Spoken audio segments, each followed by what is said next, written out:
This is the ES300. This is one of our FoodCycler models that we've installed here at Farm Boy, Cornwall. This model is actually capable of processing about 500 pounds of food waste a day. Through that cycle, we will be able to reduce the original mass and volume of the food waste by about 90%.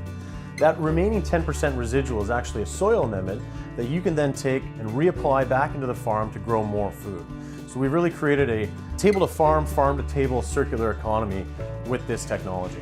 When you're able to take 500 pounds of food waste and then come in the morning and have a handful of dirt left over, it's a pretty interesting thing, and we're generally able to create excitement fairly quickly with that. You're taking something that you used to just throw in the trash, essentially, and are able to now give it new life, and you're able to sell a new product.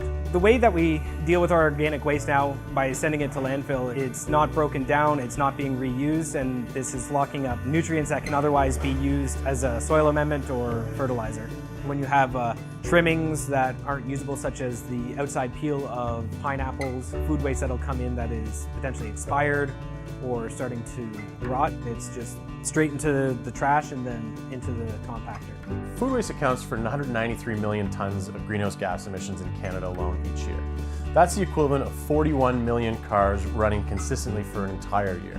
With the FoodCycler, you're actually able to process the majority of that waste on site and actually turn that into a commodity that can be reused again. As the produce waste is run through the FoodCycler, it heats up and dehydrates the food waste. So this significantly reduces the weight by evaporating off a significant portion of water that's typically trapped in produce waste. No longer are you trucking water and waste from point A to point B, you're actually taking it and processing it on site.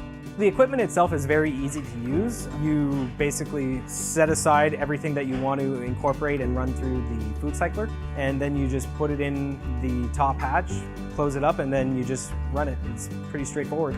This is an aerobic digestion process, and in doing that, the methane gas emissions are eliminated. Methane gas is often the smell that is associated with food waste, and that's one of the reasons why we're able to process food waste on site, indoors, without any risk of odor. Once we're able to show the added benefit of this technology, it should be easy to adopt on a much broader scale.